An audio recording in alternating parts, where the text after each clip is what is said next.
Hello बच्चों, चलिए प्रश्न देखते हैं। प्रश्न है रक्तदाब बीपी को किस यंत्र के द्वारा नापा जाता है।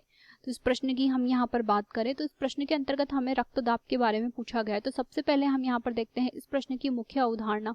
तो हम यहाँ पर कह सकते हैं कि सामान्य रूप से यहाँ पर जो है मनुष्य शरीर के अंतर्गत रक्त जो होता है जिस दाब के कारण यहाँ पर बहता है उसको हम यहाँ पर बीपी के द्वारा एक यंत्र के द्वारा नापते हैं। हम यहाँ पर कह सकते हैं कि जो रक्त परिवहन तंत्र होता है उस रक्त परिवहन तंत्र के अंतर्गत सामान्य रूप से यहाँ पर जो है रक्त का जो बहाव होता है संपूर्ण शरीर में नियंत्रित किया जाता है हृदय के द्वारा।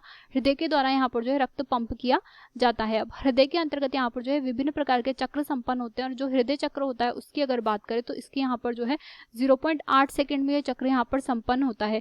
इसके अंतर्गत यहाँ पर जो है विभिन्न प्रकार के प्रक्रम चलते हैं, जैसे कि हम यहाँ पर कह सकते हैं कि यहाँ पर आलिंद व नीले में जो प्रक्रम चलते हैं वो होते हैं आलिंद का यहाँ पर जो है संकुचन संपन्न होता है, जिसे हम यहाँ पर जो है आलिंद सिस्टोल के नाम से जानते हैं। संकुचन जो होता है उसे हम यहाँ पर सिस्टोल के अंतर्गत रखते हैं। तो इसे यहाँ पर जो दाब उत्पन्न होता है उसे हम यहाँ पर सिस्टोलिक दाब कहते हैं। तो आलिंद का संकुचन होता है। इसके अतिरिक्त हम यहाँ पर कह सकते हैं कि यहाँ पर जो है नीलयों का भी संकुचन यानी कि सिस्टोल यहाँ पर उत्पन्न होता है। इसके अतिरिक्त हम यहाँ पर कह सकते हैं कि जो आलिंद होता है उनका यहाँ पर जो है प्रसार संपन्न होता है। तो जो प्रसार होता है उसके अंतर्गत हम यहाँ पर कह सकते हैं कि ये डायस्टोलिक प्रेशर यहाँ पर उत्पन्न होता है। तो इसे हम यहाँ पर डायस्टोल के अंतर्गत रखते हैं, प्रसार के अंतर्गत। तथा इसके अतिरिक्त हम यहाँ पर कह सकते हैं कि जो नीलय होते हैं उनमें भी यहाँ पर जो है प्रसार उत्पन्न होता है। तो इसे हम यहाँ पर नीलय के डायस्टोल के अंतर्गत रखते हैं। तो अगर आलिंद व नीलय के सिस्टोल की हम यहाँ पर बात करें यानी कि संकुचन की, तो इसके अंतर्गत जो दाब यहाँ पर उत्पन्न होता है इस दाब को हम सामान्य रूप से यहाँ पर सिस्टोल दाब कहते हैं। और इसकी जो मात्रा होती है वो यहाँ पर जो है 120 mm of Hg यहाँ पर होती है। इसके अतिरिक्त अगर हम यहाँ पर प्रसार की बात करें तो प्रसार के अंतर्गत यानी कि डायस्टोल के दाब की हम यहाँ पर बात करें तो हम यहाँ पर कह सकते हैं कि इसकी जो मात्रा यहाँ पर होती है वह यहाँ पर जो है 80 mm of Hg यहाँ पर होती है। तो हम यहाँ पर कह सकते हैं कि जो रक्तदाब होता है वह रक्तदाब यहाँ पर यही वैल्यू होती है, यही मान यहाँ पर सामान्य रूप से रक्तदाब के अंतर्गत हम देखते हैं।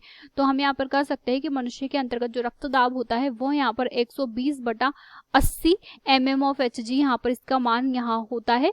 इसके अतिरिक्त हम यहाँ पर कह सकते हैं कि ये जो रक्तदाब मापा जाता है उसके लिए एक विशिष्ट प्रकार के यंत्र का इस्तेमाल किया जाता है जिसे हम यहाँ पर स्फिग्नोमीटर कहते हैं। तो हम यहाँ पर कह सकते हैं स्फिग्नोमैनोमीटर जो सामान्य रूप से होता है उसके अंतर्गत यहाँ पर जो है रक्तदाब को मापा जाता है।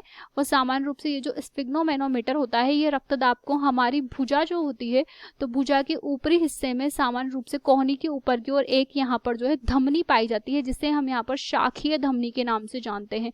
तो ये जो शाखीय धमनी होती है उस पर यहाँ पर सामान्य रूप से ये दाब नापा जाता है।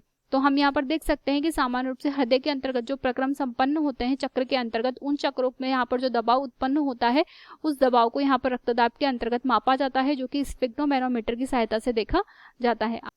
आशा करते हैं आपको ये प्रश्न समझ आया होगा। धन्यवाद।